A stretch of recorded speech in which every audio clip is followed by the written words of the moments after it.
आपण सध्या मोहोळच्या नगर परिषदेच्या हद्दीमध्ये आहोत. तर ह्या ठिकाणी आपण आलो आहे. या ठिकाणी रोडचं काम चालू आहे. हे ते नरकी रोड हे कॅनल भाग आहे. ह्या ठिकाणी आपण आलो आहोत. तर ह्या ठिकाणी जे आपण पाहतो या ठिकाणी रोडचं काम चालू आहे. मागे आपण 2 दिवसापूर्वी आपण बातमी केली होती की या ठिकाणी रोडचं निकृष्ट काम चालू आहे आणि बिल काढून हे काम करत होते अशी आपण बातमी केली होती.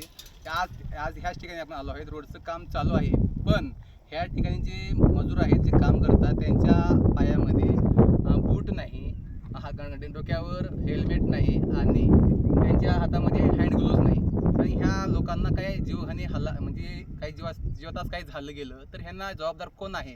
हे शासन असणार आहे का ठेकेदार असणार आहे? ह्या ठेकेदारावर योग्य ती कारवाई होईल का आणि ह्या मजुराला न्याय मिळेल का, असा हा प्रश्न या ठिकाणी निर्माण होत आहे.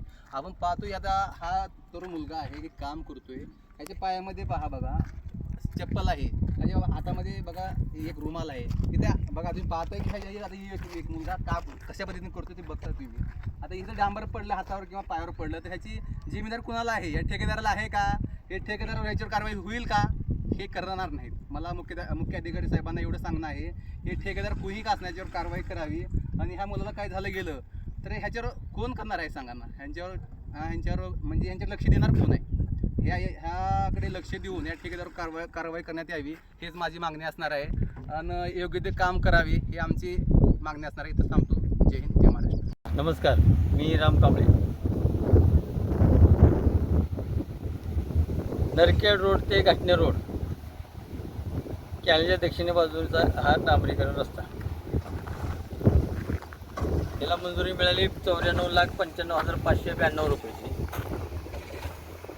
काम पूर्ण व्हायच्या अगोदरच त्या अधिकाऱ्यांनी, गणेश बागल यांनी अधिकाऱ्यांनी, अभियंत्यांनी 78,40,100 रुपयाचं बिल काढलं.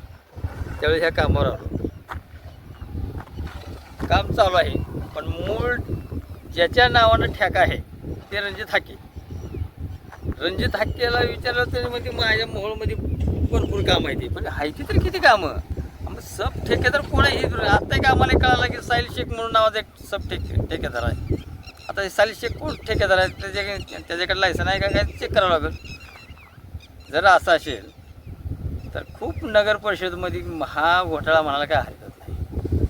आणि ह्यात अधिकारीसुद्धा सामील आहे. दोघांच्या संबंध ठेकेदार राहिलाच बाजूला, सब ठेकेदार तयार झाले.